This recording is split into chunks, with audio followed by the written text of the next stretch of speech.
Well, they say everything is bigger in Texas, and it sure is. Welcome to Circuit of the Americas in the Lamborghini Super Trofeo North America Series. Over 40 Lamborghini Huracan Super Trofeo Evo 2s will take the track today. A thunder of explosion is about to take place here as these V10s are about to roar to life. And a gorgeous day for racing it is, just outside of Austin, Texas, just south of Austin. Circuit of the Americas opened in 2012. What an entertainment venue it is. It has a concert venue. It hosts car shows, a go-kart track, and of course, the racetrack, the central focus. 20 turns, turn 1, turn 11, turn 12, all great passing zones. But there are multiple places where you can get the job done here if you want to win in Lamborghini Super Trofeo. Great racetrack, great series, great cars, and great drivers. Howdy, folks. Welcome in. Brian Till with you, along with Jeremy Shaw. We'll have all the action for you today, and there will be plenty of it. I said over 40 cars. Whether you're trackside or you're watching at home, you're about to witness history, Jeremy, because over 40 cars is a record. Yeah, absolutely amazing, Brian. The growth of Lamborghini Super Trofeo over the last several years. I mean, for a while they were struggling to get to 15 cars or so. As you say, this weekend we've got 43 cars for practice and qualify. Actually, one of them didn't do qualifying, but 42 cars. The biggest entry we've had previously was earlier this year at WeatherTech Raceway Laguna Seca, where the 41 cars showed up for practice. Only 40 of them took the start in the first race, but anything over that is going to be a new series record, and it's so competitive as well. Love that big American flag flying at the top of the hill there in turn 1, and a lot of people that aren't from Texas think of it as very flat, and certainly there are areas that are, but here around Austin, you have some nice rolling hills, and it is a steep, steep climb up to turn 1, heavy braking, and then a tight left-hand corner. 4 different classes in Lamborghini Super Trofeo North America, but they all drive the exact same Lamborghini Huracan Super Trofeo Evo 2, Jeremy, and I think that's one of the interesting things about this series. You may be a very experienced professional driver, or you may be a driver who's new to professional racing and not a lot of experience underneath your belt, but there are 4 different classes here, and there's a class for you. Yes, indeed, that's right. 4 different classes. Pros, there are 7 pro cars in this race. There's 13 Pro-Ams, 12 in the Am class, and 11 in LB Cup, Lamborghini Cup. Those are the drivers pretty much starting out in the sport. So as you say, huge breadth of experience. We've got 4 drivers making their debut in this championship also this weekend. So there's big sort of discrepancies in experience, and that is, it could be telling during this race, particularly in these very hot conditions. Oh, it's interesting. Qualifying in the morning, and it was nice and cool, mid-70s, maybe 80 degrees, and the hand-cooked tires that are on all of these Lamborghinis liked that cooler weather. Certainly the big V10 in the back of the Lamborghini liked that as far as horsepower went. Good aerodynamics as well.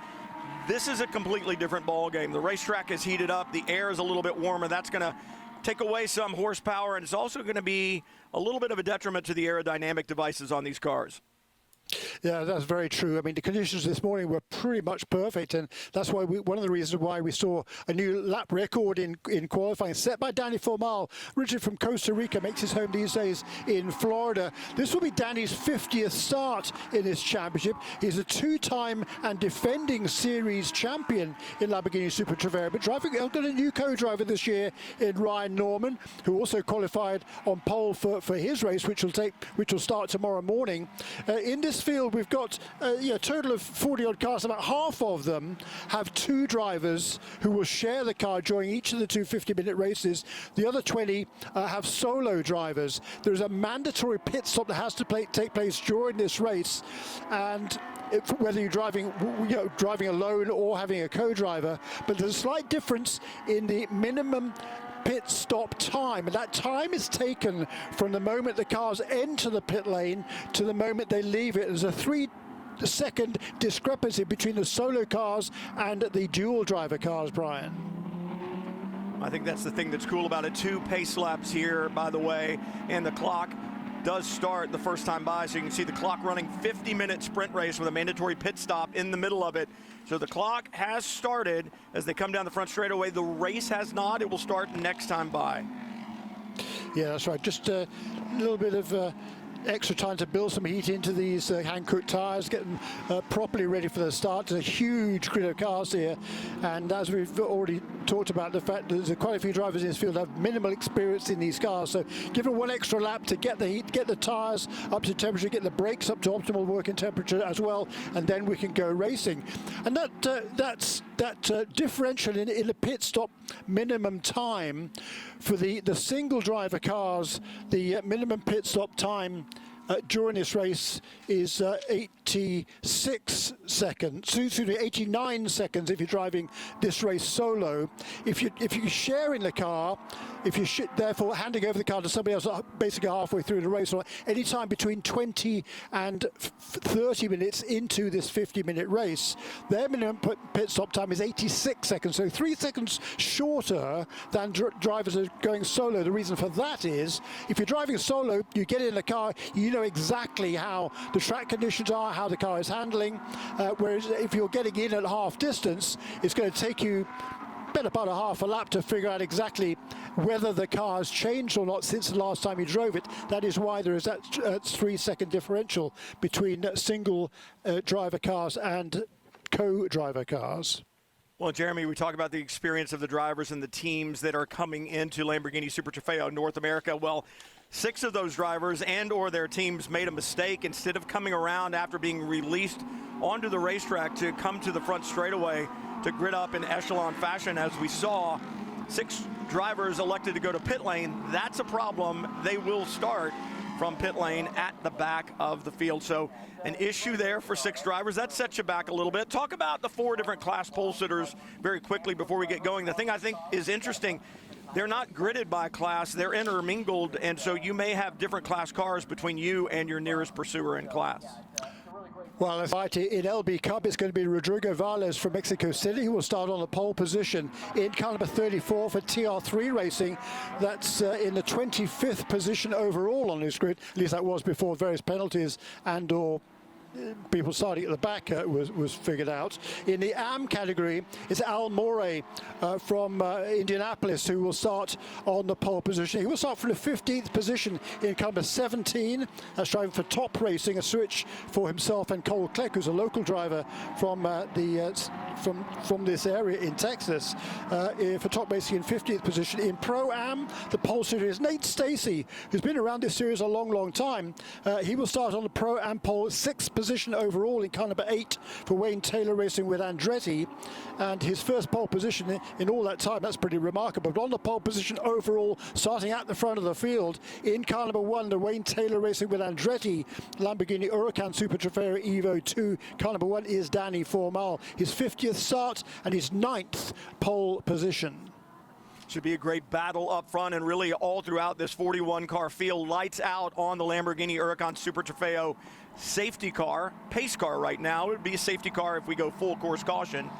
Bringing the field around out of turn 19 and down towards turn 20 and the front straightaway, about to go racing. That field needs to get packed up. They need to get paired up. They need to be in order when they come by this last corner. Todd Snyder, race director, really got on the drivers saying, hey guys, you need to give me better starts. You need to give me a better first lap. We've had way too many incidents so far this season in the first lap. What awaits us at the top of the hill? Field crawling down. The number 1. Wow. Danny Formal, and somebody way out of line already, back in the back, trying to avoid, and a great start for De La Torre outside in that very bright yellow and black number 29, but the bright red number 1, Danny Formal, takes the position back. He does, and on the outside there, trying to make a move at that first corner was Gianno Torino. The teammates for TR3 Racing starting 2nd and 3rd in this race. The light green car, that is Elias De La Torre. Tremendous qualifying run for him to be 2nd fastest in qualifying. Right behind him is Gianno Torino, who is very much in contention for this championship. Coming into this weekend, he's just 2 points behind Nico Jamin and Kiko Porto, who lead the championship overall. They started 4th in this race in car number 4 for IMSA Motorsports. swarm of Lamborghinis through the snake there, 3, 4, 5, and 6, and now on their way down towards turn 11. That'll lead onto the long back straightaway, and you really need to keep your wits about you here, Jeremy. This is when those classes intermingled. You need to know who you're racing with. Don't throw your race away with a battle with a competitor who's not even in your class. And speaking of classes, from outside, if you're a spectator along the racetrack or watching at home, the Pro cars have an orange triangle in the upper right of the windshield and an orange chiclet on the back bumper. The Pro-Am cars are yellow, Am cars are green, and LB Cup, the least experienced drivers, have those blue markings. Yeah, and it was a nice clean getaway up into the first corner for a bit of jockey position up at the apex of turn 1, but all the leaders got through unscathed, and hopefully we can continue in that same vein, because this is, I mean, it's just a glorious sight, wasn't it, seeing all those cars taking the green flag here at Circuit of the Americas. Great battles working now through 13, 14, 15. You see the very bright pink number 14. Slade Stewart, Andy Lee behind that car, and they're leading the championship in the Pro-Am category, so they need to stay clean. They've been remarkably consistent all season long, never out of the top 5, and that consistency is what put them in the championship lead at the last round at Watkins Glen. True that. The top 4 positions stay the same. Actually, the top 3 positions only stayed the same. But up in the 4th position, Scott Huffaker for World Speed in car number 22. He got ahead of the championship leader, Nico Jamin, in car number 4 for IMSA Motorsports. Then behind them is the first of the Pro-Am cars. That's Nate Stacey, continue to lead from the pole position, just ahead of John Capestro-Dubetz in 2nd position for Precision Performance Motorsports in car number 46. That's Tim Pappas off the road. The second place points in Pro-Am coming into this weekend. Tim Pappas sharing that car with the Dutch veteran Jeroen Blekemolen. Kind of a late move there by the number 4, Nico Jamin, down into turn 12, and some pushing and shoving in turns 13, 14, and 15. The action has already started here at Circuit of the Americas, and we have gone full course caution. I believe Pappas may be stuck in the gravel with that off, and the gravel is a blessing and a curse because it'll arrest the car before it gets to a solid barrier. But it appears to have brought out the full course caution. Drivers now just kind of cluing in, and now the Lamborghini Huracan goes from pace car to safety car. Lights are on, and Pappas stuck there. I think he's kind of gotten through the gravel, Jeremy, and has been high-sided, rear tires in the grass. Let's see if we can see what happens. That bright green Lamborghini just gets on the rumble strips at the apex, gets the car upset, turns him around, does get into the wall. And I don't know if the damage from the contact with the tire wall has kept him from continuing, or if the car is kind of high-sided there in between the gravel and the grass. Crews going to work. Yeah, he just got out of sequence there on his steering going through the S's, and he was zigging when he should have been zagging, going left when he should have been going right, or the other way, ended up losing control and spinning that car into the barrier. So that's a costly mistake there for Tim Pappas, second place in the points behind Slade Stewart and Andy Lee in the very distinctive pink unicorn car number 14, currently running in 11th position overall. Andy Lee at the wheel of that car. So it's there's a big field of Pro-Am cars in this race, 13 Pro-Am cars, and because they're Pro-Am, there's pros and there's Ams, and it's interesting to see which of the teams elected to start the race with their pros and which with their Ams. In that case, the case of the car that spun off the road, the number 54 car, Tim Pappas, he is the Am driving that car. He was going to be handing over that car to Jeroen Blekemolen, but he's already lost a lap here, so that's going to be very costly for their championship aspirations. Many of the other Pro-Am teams are starting with their pro drivers. Well, look at that field. Isn't that fabulous? It was fabulous, except for the movement in the back before the green flag waved, and the start is under review for that reason. You must remain in column formation and not move out of line until you've crossed the control line, which is the start line up about halfway, maybe 2/3 of the way up the straightaway. Obviously, cars moving before that, and someone is going to run afoul of the rules if they can pinpoint that car. And there are all kinds of technology at play in addition to just the cameras. And there's the problem for Pappas once again. You get on these rumble strips in the apexes of these corners, and those rumble strips are there to keep you from trying to use too much road. And you get on them, and it can really upset the car, and that's exactly what happened to Pappas. Crew's going to work here to get that conveyor belting back attached to the tire wall. That belting does a great job of keeping the tires from exploding on an impact like that and spreading them around all over the place. It's been something we've seen on racetracks over the last 5 to 10 years or so, and it works so incredibly well. Crew really going to work here. And that's one of the great things about Circuit of the Americas. This grounds crew here and their race control staff, as far as the racetrack side of things, absolutely exemplary. And they've got the ability to get a lot of equipment to troubled areas, Jeremy, with the road system that they have around this racetrack, both inside and out. Yeah, true that. There's plenty of ways to get cars out of the way here. Certainly a shame that we go into caution so early in this race. And you're talking about that initial start, Brian. Yeah, there were a few cars out of line there, but I tell you what, with that many cars on the grid, it would have been asking an awful lot for everybody to stay in line before the start line. Another interesting fact, of course, here at Circuit of the Americas is the start line is not the same place as the finish line. It's about a quarter of a mile further up the road, because the finish line is not far out of that final corner, turn 20, whereas the start line is just before the uphill section, if you like, up into turn 1. Yeah, it's a little odd as far as that goes. So you have to be patient and wait. On restarts, you can pull out a line and start passing as soon as the green flag waves. You don't have to wait until the line. So expect to see those cars fanning out, lights out on the Lamborghini Huracan safety car. So we should be going back to green. Danny Formal trying to get those Hankook tires ready to go. He knows De La Torre behind him has a very quick Lamborghini. In fact, De La Torre had battled with Formal for the pole until the final closing minutes of qualifying, when Formal able to arrest it back away from him. But De La Torre with a very fast car. Formal getting ready to go, pulls the trigger through the apex of 20. Looking for the green flag, racing again at Circuit of the Americas. Preston Buckley with the green flag, waves it, and we're racing it from all with a good jump off the apex. And now De La Torre has to be a little bit concerned about Giano Torino, that bright orange, number 88, just behind, beginning to put pressure.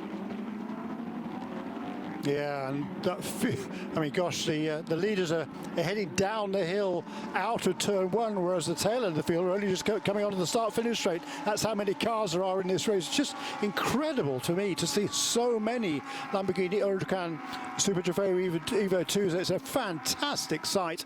And there's that gloriously huge Texas flag overseeing things as well. This S is really, really tricky for these drivers. It's left and right and different speeds through each of these corners as well. Very difficult to get it absolutely right and keep that maximum speed.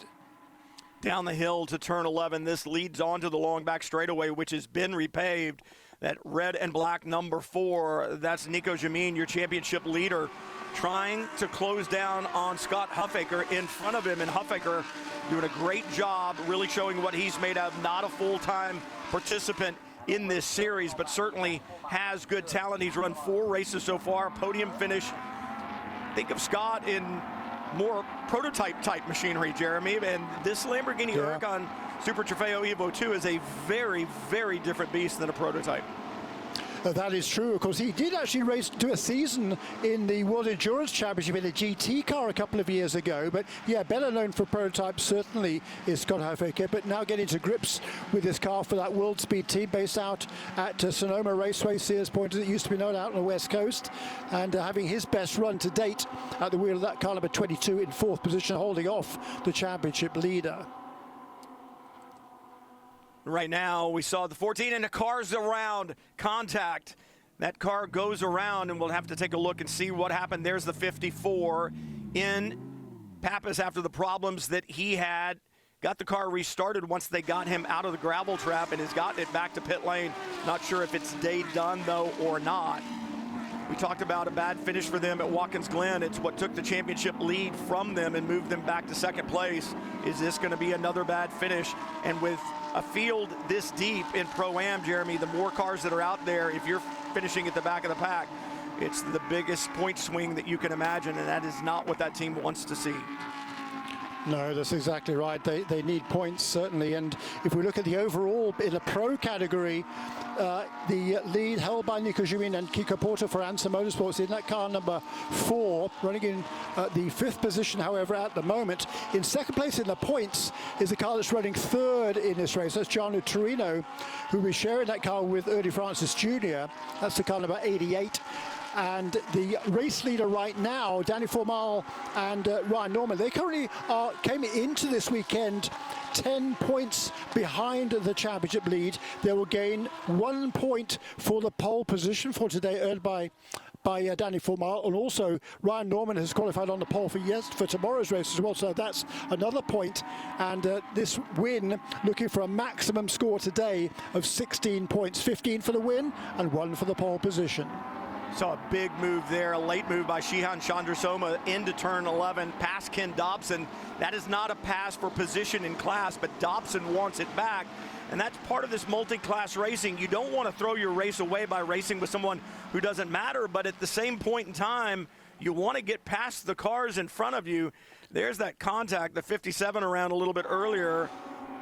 And that's one of the pitfalls of this racetrack that you as a race car driver, Jeremy, have to have the patience to avoid, and that is these broad entries to some of these slow speed corners. It really tempts you to stick your nose in, and when you do, you may get it cut off, or you may turn the other car around, and if you turn the other car around, you may be coming to pit lane for a penalty. That's true. In that 57, that's the LB Cup Championship leader, Nick Grote, in the One Motorsports entry, car number 57. He won both races in the most recent round at Watkins Glen International up in New York. With that spin there, and with 11 cars in this class, that's not what Nick Grote wanted. Yeah, again, the more cars in the class, the more points differential there is if you have a problem and finish further back in the class, just like what we were talking about with Tim Pappas. Yeah, for Nick Grote, he has been super solid. 4 podiums in the last 4 races, including 2 wins. Shihan Chandrasoma in that bright gold. It's absolutely beautiful. The 21 now has the 72 in play as well. McDonald trying to move forward. Chandrasoma is, and you can see it's difficult with all the cars being identical, Jeremy, and certainly they can be prepared differently. Your setups can be different, the drivers are different, but the acceleration, the deceleration capabilities are the same. You've got to work hard to get past someone. You do. You're absolutely right there. I mean, it's a super competitive field. And Shihan Chandrasoma, it's not somebody with a huge amount of experience, but he is from Austin, Texas. He certainly knows his way around here. And he's currently running 9th in that Pro-Am class. But his co-driver, Nico Riga, is more experienced in terms of his racing. And we're looking to make up some places in the later stages of this race. Here's a look just a lap ago, and Chandrasoma working and really sliding past a car in turn 4, and you don't see that very much. And what that tells me, there's a driver with confidence in the car that he's got underneath him. It's interesting. I would expect the performance to begin to slip away. It's 117 degrees on the racetrack right now. That is the racetrack temperature. It was 120 when we started this, 93 degrees ambient.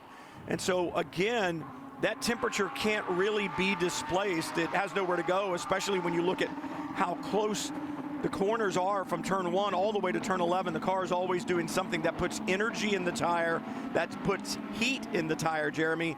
And with the track temperature being up as well, it's hard to get that heat to dissipate. It is, and Here's a move to the inside. Is that Chandrasoma again? Yes, it is. Making a move there, I think, on Anthony Bullock.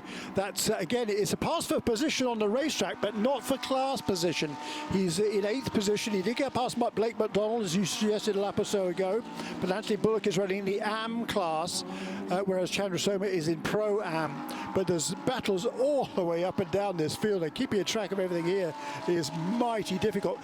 We talked a little while ago about Nico Jamin stuck behind Scott Huffaker. He's made that pass, has the championship leader, Nico Jamin. He kind of before Franz Amos was up now into 4th position. It's interesting, Jeremy, in the pro category, Kiko Porto, Nico Jamin lead the championship, as you say, but they had a bad race number 1 at Watkins Glen, problem for the 25. That was involved in the contact with the 57, so the crew going to work there. But I looked at Gianno Torino and Ernie Francis paired together, and Formal and Norman paired together. They had identical weekends at Watkins Glen. They both won a race, they both finished 2nd in a race, and they both had a pole position. So for Danny Formal and Ryan Norman, who were trying to work their way back up in the championship, they had a great weekend, and the championship leader faltered, but 2nd place matched them. So consequently, they didn't close on 2nd place, but both 2nd place and 3rd place able to close down on that championship lead that Kiko Porto and Nico Jamin hold. Yeah, and they're doing it. So again, today here's another big battle in that midfield pack of cars. That purple car at number 64 is Luke Berkeley and Garrett Adams sharing that car during this race. It was Garrett Adams, I think, who started, yes, and running in the 21st position. But again, it's super tight in the middle of this field in particular. New fastest lap window is open. Oh, it is already. Yikes, that was quick. Yeah, it is open, and it'll be interesting. Who's in the car right now? Is it your faster driver? If so, you want to leave him out towards the end of the pit window and let them make up as much time as they possibly can on a racetrack that's going to have fewer cars on it. And if it's your slower driver, get your faster driver in and see if you can take advantage of it. If it's a pro-pro combination, well, all bets are off. But on any given weekend, Jeremy, one of those pro drivers just feels it a little better than the other and has a little bit more speed. Yeah, look, it's sort of swings and roundabouts in this sport. Sometimes you had good days and sometimes not so good days. There's Danny Formale, using a lot of road and a lot of curb there. He's going to have to be careful he doesn't get caught for a shortcut in the course. That was pretty marginal, I think, for the number 1 car of Danny Formale. He's out front. He's set the fastest lap of the race. He's pulling away. And while the next 4 cars who were running 2nd, 3rd, 4th, and 5th all elected to make their pit stops last time around, Danny Formale did not, and he's extending that lead out in front. Well, now's the time, right, Jeremy? You no longer have pressure on you from behind. The racetrack's empty in front of you. Put the laps in, qualifying laps right now. See if you can lay down some really good laps and pull a little bit more of an advantage than you had before. Now's the time to get it done. And as long as these drivers are keeping 2 wheels on the red and white painted curbs, the officials aren't going to say anything. You get behind them at corner exit, or you shortcut the apex, the middle of the corner, by being behind those curbs, then you're going to get called for a track limits violation. And it's, if you're not a huge race fan and relatively new to it, it would be the same thing as sidelines in a football game. You've got to stay within the field of play so that everybody is on the same playing field. Right now, the number 1 comes to pit lane. He does. 9 laps completed then, 26 laps in the books, 30, just over halfway through this race. Gosh, time goes fast, doesn't it? Wow. But he will, with all the other leaders coming to the pit lane, I think the number 46 car did stay out, so John Capestro Dubets will lead the race overall as we see Garrett Adams, and I think that's probably Patrick Liddy now, who's at the wheel, number 72 car. He's taken over from Blake McDonald and trying to work his way back up through the field. Yeah, what a battle he's having with Luke Berkeley. Patrick Liddy takes the position finally as they head down to turn 11, but what a battle that was. And for Liddy, he was, I would call it, close to being outside track limits if he wasn't coming up through the S's. But what respect between those 2 drivers. And for Luke Berkeley, he's one of the Lamborghini Super Trofeo junior drivers, so he's got some support from Lamborghini. They've recognized him as a driver that they want to keep an eye on and kind of keep in the family. Danny Formal is one of only 4 Lamborghini young professional drivers, so he gets support. The closest thing you can be to a full factory driver, and why not? Danny Formal, 2-time champion, and it's been the last 2 championships in a row in the pro category here in Lamborghini Super Trofeo North America. So Lamborghini knows they have a good one there. They've got a good one here as well as Ryan Norman now. It's his time aboard the number 1. Bring it home. See if you can find another win. And they need to do that, Jeremy, if they want to cut into this championship lead that Porto and Jameen have. Yeah, and it seems like an age sitting on the pit lane. The pits, these are not competitive pit stops. You're not allowed to do anything to the car at all. You can check tyre pressures, but the only other thing you can do is change the drivers, and that's only for those cars that have 2 drivers in a race. Some of them are just sitting there in the pits, and it's yeah, I really like the format of these races, and with that pit stop, it's long enough to be able to not get too flustered on pit lane, because a lot of these drivers are brand new to the sport or relatively new to the sport, so they're not used to making competitive pit stops. And as I say, there's no tyre changes or anything like that can take place during these pit stops. So it's just a chance to, if you're driving solo, just catch your breath a little bit and get ready to resume and complete this race. Well, not only that, but pit stops where there is fueling, where there are tire changes, that requires additional personnel, it requires additional equipment, and all of that requires additional budget. So I agree with you, Jeremy. A great format indeed. Really helps things out from a budget standpoint as well. Great battles throughout Circuit of the Americas here. We've seen Patrick Liddy and Luke Berkeley have good side-by-side battles, and now the 30 having a good run here. That's Cabarrus, and he's got his hands full as well. Working back and forth, looking inside, looking outside. This is through the turn 15, 16 area here.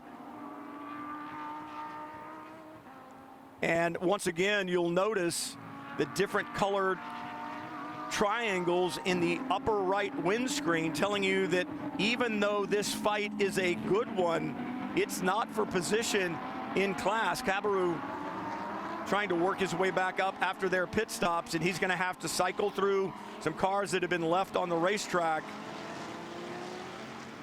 and try to figure out the handling on that car and what it's going to have for him. Bryson Morris, his co-driver.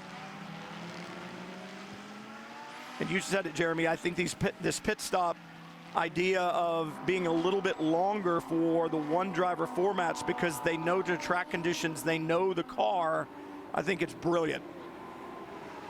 Yeah, it works really well. Just looking at the pit stop times, there is 86 seconds at a minimum.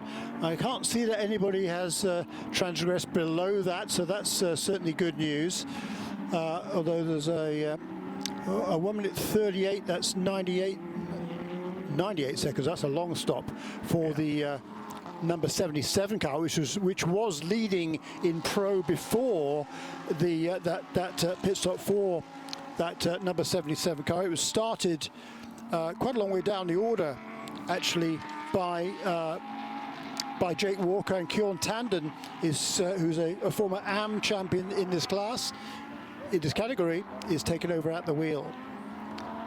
John Capestro de Betz continues to run out front. He's going to be pushing the limit before. You have to make your mandatory pit stop before 30 minutes into this race. He's got a minute and a bit remaining, and he's halfway around this lap. So that caliber 46, John Capestro de Betz for Precision Performance Motorsports continues to lead. I think he is the last car that has not yet made his pit stop. John Hirschberg is the other one in car number 86. Love seeing that battle between Loris Cabarrus and the number 30, and it's Nick Persing aboard the 8, and they've been locked together since pit stops, I believe. And right now, Nick Persing doing a super job holding on to the back of it. Remember, Persing in the Pro-Am category, he and Nate Stacy sit fourth in the championship right now, but it just shows the quality of that young driver. Stacy and Persing, they've got 2 wins on the season, but they've had some ups and downs, Jeremy. They've got another podium finish, and interestingly enough, when you look at the category, Stacy and Persing, the only two-time winners, so they certainly have the speed, but in a field as deep as the Pro-Am category is, we talked about it, you can't afford to have a bad weekend. You can't afford to have one bad race. That's true. Oh, they had no. two. Oh, no, that's the championship leaders. The championship in Pro-Am. leader. Goodness gracious. First two, then, in Pro-Am have both been off the road. First of all, we saw number 54 car very early on. It's now number 14. That's Slade Stewart, who's just taken over from Andy Lee. He's in the tyres as well. The yellow is out, and the pits are closed. Oh, I think, well, yeah, okay. John Capestro just got in time. Just. Yeah. Full course caution out again, and you're right, just in time did JCD make it to the pit road. What happened to Slade Stewart? Top of the screen, gets on the bumps just like Tim Pappas did, and it's in the same place that Pappas went in. I think the problem for Stewart, the nose of that Lamborghini, oh, and look at this. The number one almost did the same thing. Man. Wow. So that was Ryan Norman, leader of the race, and he almost threw it all away in the same corner. Wow. So for Slade Stewart, he sits idle, I believe, stuck in the tire wall, Jeremy. I don't know that the damage is significant enough, but man, Ryan Norman dodged a bullet there. He holds on to the lead of this race. The safety car will pick him up at the end of pit lane. Slade Stewart not nearly as fortunate. And if they can't get that car pulled out of the wall right now and get him underway, he will go down a lap, and it's not going to happen.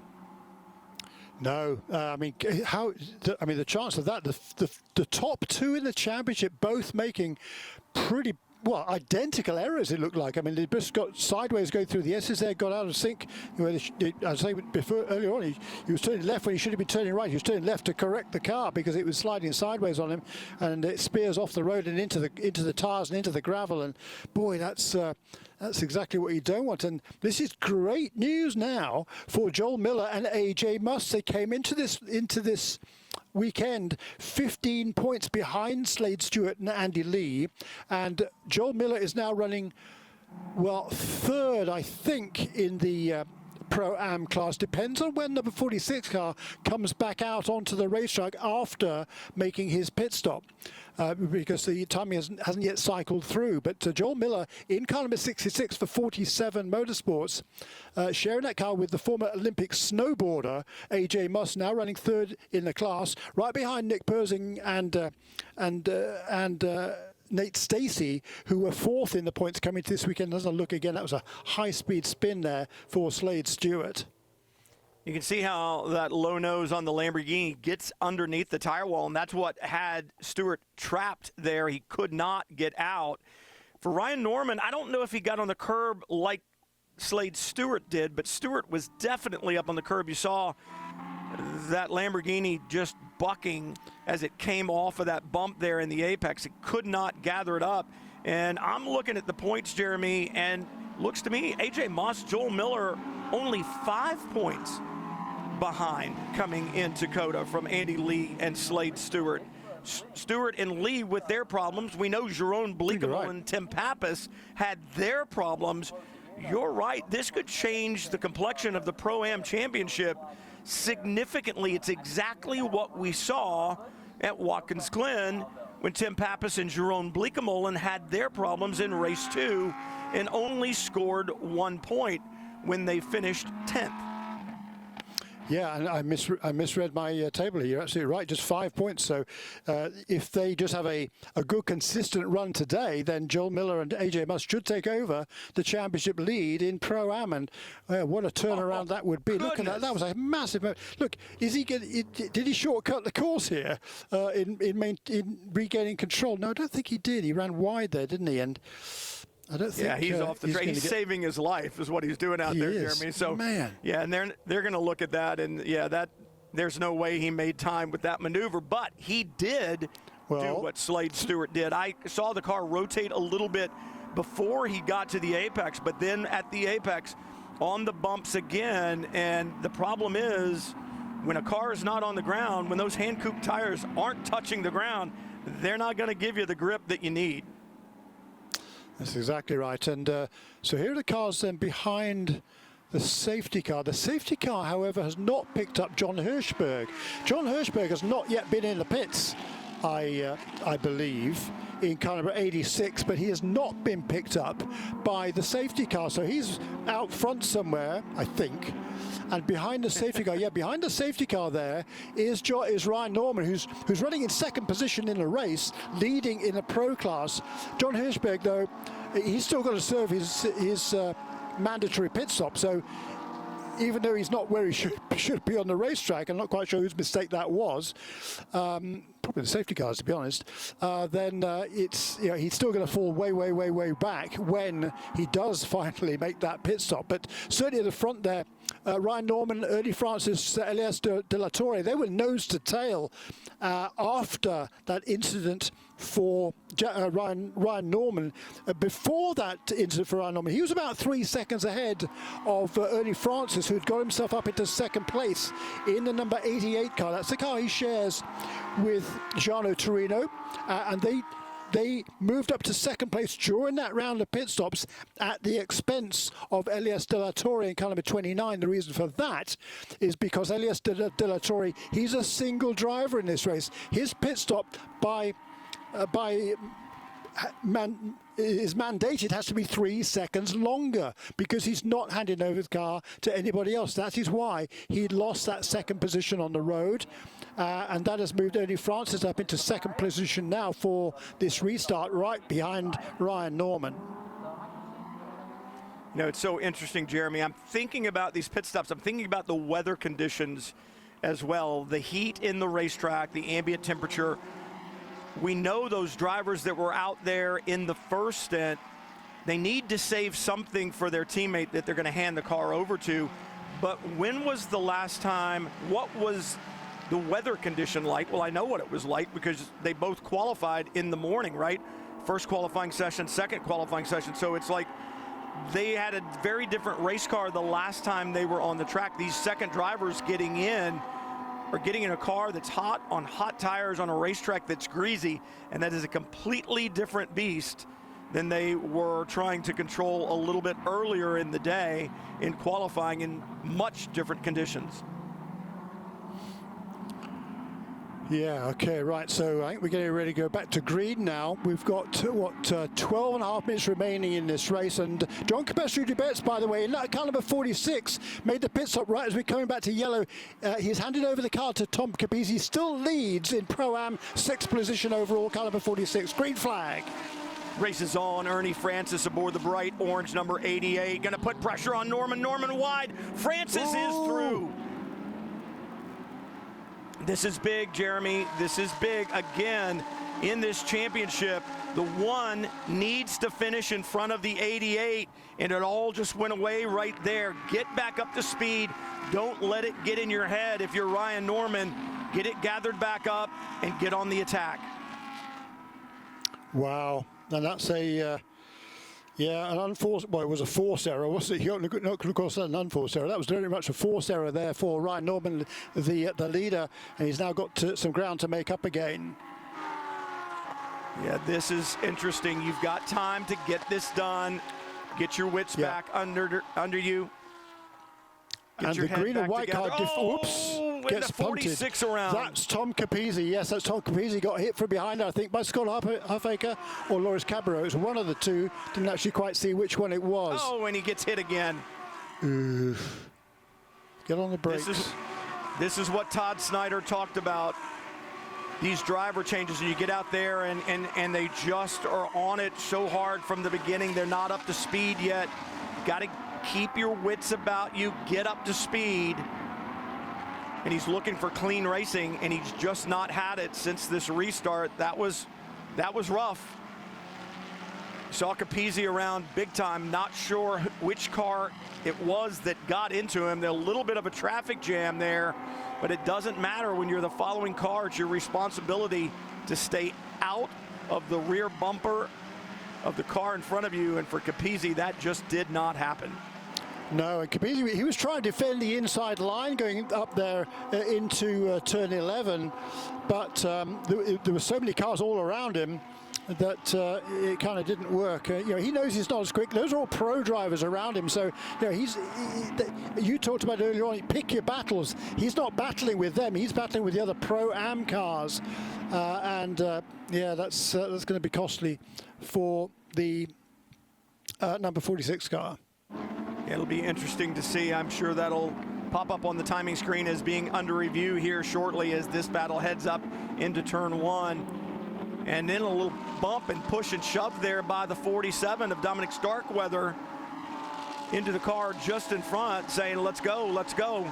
Got to think about it. That's another thing. There's just been way too much contact in this series. It seems that some of these drivers don't care about a little damage here, a little damage there. The close racing is great, but when it comes with 5-figure crash damage bills for minor contact at the end of one of these races, it's too much, and this is too much. Big impact for the 65, and is that the same turn 3 area, Jeremy, where we've seen the problems for so many others? I think so. That's right. And Andrew Cardenas had a big crash there. Yes, that's Ray Shahi, who ironically repairs Lamborghinis for a living out in Southern California. He has a car repair business. He's a former airline pilot as well, in actual fact, is Ray. But yeah, did he have the same problem? Yes, he did, exactly the same issue. In the same place. Impact looks bigger there. That is a huge hit. Hard to underestimate the speed that these drivers are carrying there. And you would think that maybe a crew member would have said, let's be careful in turn 3, everyone. Let's stay off the bumps. Yeah, that's John Hirschberg there serving his, making his mandatory pit stop. He'd stayed out. He's way past the window, but he was still leading this race, even though he wasn't at the trailer cars. He was back in the pack, but he was pretty much almost a lap ahead of everybody else. Well, that's, that lead is going to go away. He's in the pits, and now the proper leader is the leader on the road. That's Ernie Francis Jr., caliber 88 for TR3 Racing. Right behind him still is Ryan Norman in second position, and then Ernie Francis racing his teammate Elias De La Torre running in third position right there, along with the championship leader Kiko Porto, who's taken over from Nico Jamin in car number 4 for IMSA Motorsports. So we've got some penalties being handed down for short pit stops. The 55 and the 99 will both have penalties. Those will be drive-through penalties for short pit stops. 64 will have a penalty for a pit lane speed violation, and the incident between the 22 and 46 is under review. And there's a review of that restart there. Ryan Norman defending that inside line, even though he really wasn't under attack going into turn 1. Carried his brakes in too deep, ran very, very wide past the apex. And Ernie Francis says, thank you very much indeed. Former multiple-time Trans Am champion, of course, is Ernie Francis Jr. He was the youngest ever Trans Am champion, and he's won many series over the years. He won it consecutively 6 years in a row, 2015, 16, 17, 18, 19 and 20. And he's driven just about everything in his career, Eddie Francis Jr., including the Tony Stewart's SRX series. You might remember he starred in that a few years ago, finished second in that championship. Boy, was that 2021? It was already 3 years ago. Wow. They've also done a season of Indy Lights, which is called now Indy Next. So hugely experienced is Ernie Francis Jr., now leading this race. And he took to these Lamborghinis like a duck to water, made a very impressive debut in the opening round of the season at Sebring, finished in second position then, behind Nico Jamin and Kiko Porto. And then round 2, he and Gianno Torino went on to win that race. And it was Ernie who was driving out front in the second stage of that race. So winning in his second start in Lamborghini Super Trofeo, really impressive for Ernie Francis Jr. He's a driver currently of the number 88 car in the lead of this motor race with just under 6 minutes remaining. It's the exact same incident that we saw for Tim Pappas, Slade Stewart. Ryan Norman saved it, but not this time. So you look at these different incidents there, 4 different drivers caught out, and it's good to see all of them continue on. For Ray Sheehy, it's going to be significant damage, and I don't think he'll continue in this race. I'm sure that car will be driven to pit lane and stay there. My question is, a lap ago, I would have told you there was no way we could go back to green, but the crew here always amazes me. The tires are back in place, the banding is going on, and I'm wondering if we'll be able to get back to green flag racing. If so, it's going to be a one-lap dash to the checkered flag, and I'm thinking that race control may not think that that's a good idea. Oh, no, for sure they'll go green if they can, no doubt about that, I think, Brian. But just looking down back through the classes, early Francis lead. John Hirschberg is still showing as the leader in the overall leader, but he just made his pit stop, so he must have fallen behind everybody else. I don't quite understand that, to be honest. But irrespective of that, Ernie Francis leads in the pro category in caliber 88. Nick Persing leads in the Pro-Am class for Wayne Taylor Racing with Andretti. That's caliber 8. Currently running in the, well, either 5th or 6th position overall behind 4 pro cars. The leading Am driver, once again, is Glenn McGee. He and Anthony McIntosh came into this points actually second in the points because they had a poor result last time out at Watkins Glen. They come into this weekend second in the points behind Dominic Starkweather, who is running second in the class in caliber 47. So it's number 69 that leads in Am, 14th position overall. Got a couple of cars in between himself and Dominic Starkweather. And then in LB Cup, it's Mark Brummond, who qualified in second position, but had to start from the back of the field because the car was found to be too low in post-qualifying technical inspection. So he had to start last in that number 02 car for TPC Racing. And that's a switch of team for Mark Brummond in this weekend. It's his first week with TPC Racing, and he leads the class ahead of the pole sitter, Rodrigo Valles, for TR3 Racing, caliber 34. They're running in a 23rd and 24th position overall at number 02 and number 34. Can't say enough about Mark Brummond. Last to first right now in class anyway, but he has had some great races lately, Jeremy. He was in a prototype a couple of weeks ago at Virginia International Raceway, the VP Racing Sports Car Challenge for one of the IMSA support series. We also saw him in the NPC category, where he had a great race on Saturday, bad luck on Sunday, but some really, really strong racing. And now to step back into the Lamborghini, it's like he's changing hats left and right, and he's doing a great job of it. Lights out on the safety car, I believe. It's a 3-minute and 40-second lap time behind the safety car, so there is going to be one lap to go. I think there'll be less than a minute on the clock by the time they get back to the front straightaway. So lights out on the safety car. I think we're going to go, and this is where you got to keep your wits about you. You have a car that you need to race tomorrow, and while they're pretty modular, let's say, Jeremy, and a lot of the parts can be put on and off and replaced relatively quickly, and you've got some time to do it. The race is in the morning. Your crew does need to sleep. So it's one of those things where you really need to think about some sanity on a restart like this. Yeah, sure. These are racing drivers. They're thinking about themselves. They're not thinking about their crew. But you're absolutely right. The point is a very good one because the start is not first thing in the morning, but it's not far off it. So, yeah, these crews do not want to work on these cars more than just the filling up with fuel, fresh air tires, bolt the driver, and off you go. That's the plan for the morning for all of these crews. Still a lot of cars still running. Yeah, 9:50 a.m. is the time. And the other thing is the championship. We've seen it today, Jeremy.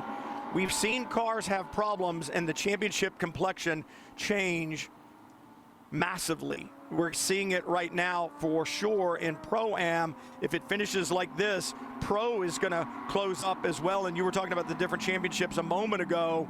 Don't throw it away. You still have several races to go.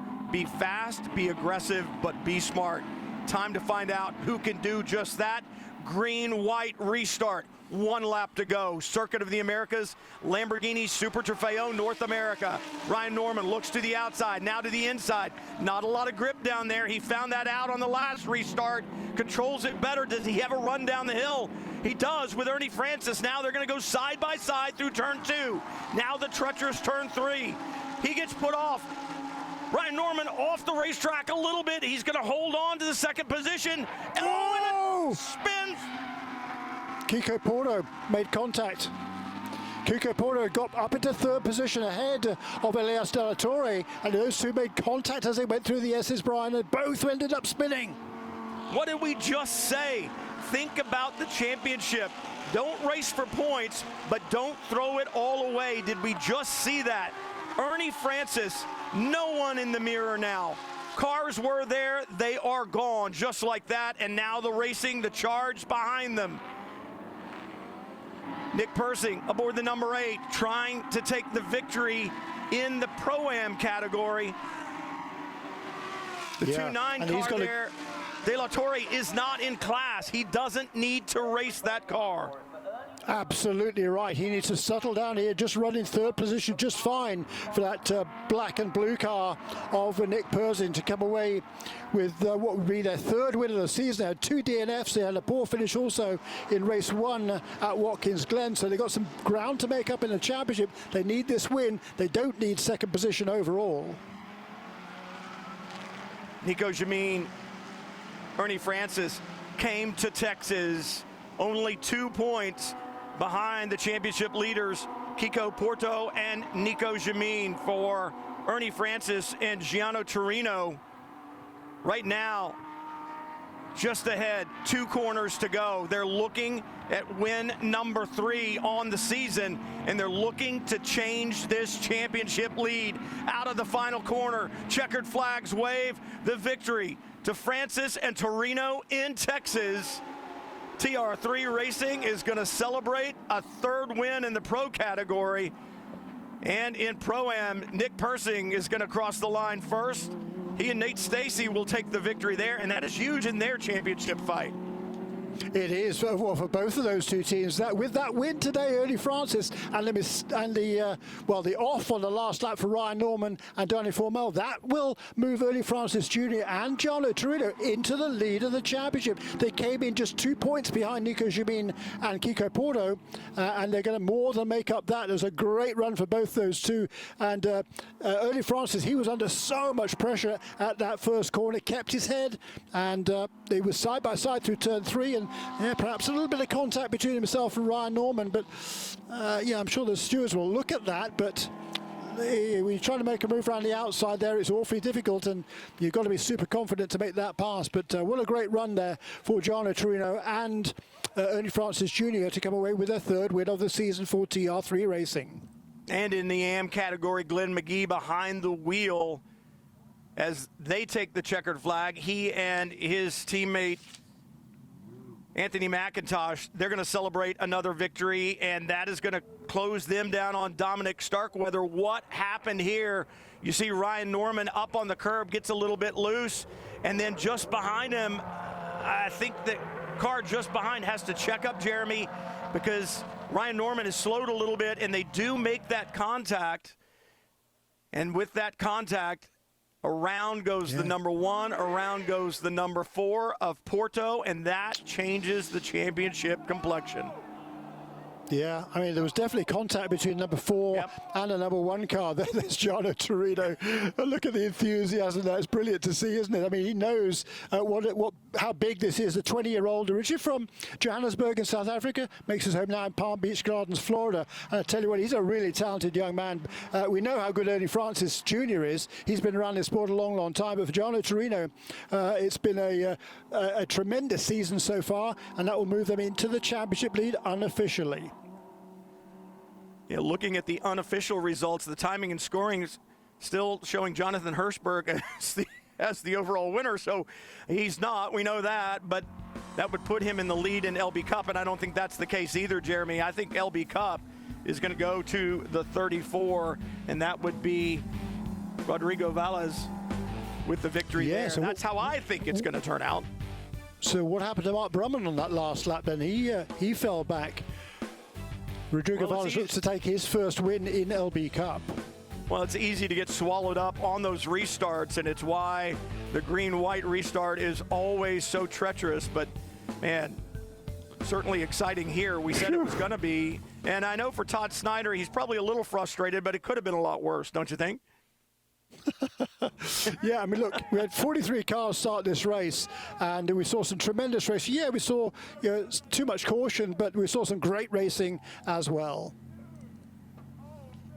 Great stuff, celebrations in Victory Lane. And remember, we got to do it all again tomorrow at 9:50. Ernie Francis, Gianno Torino with the victory overall, and that is going to change the championship complexions. We talked about it, but we are not done in the Lone Star State. Back tomorrow morning, 9:50, and it will be round 8 of the 2024 Lamborghini Super Trofeo North America Championship. Don't miss it. Jeremy Shaw will be here, and so will I. We'll see you tomorrow, everyone.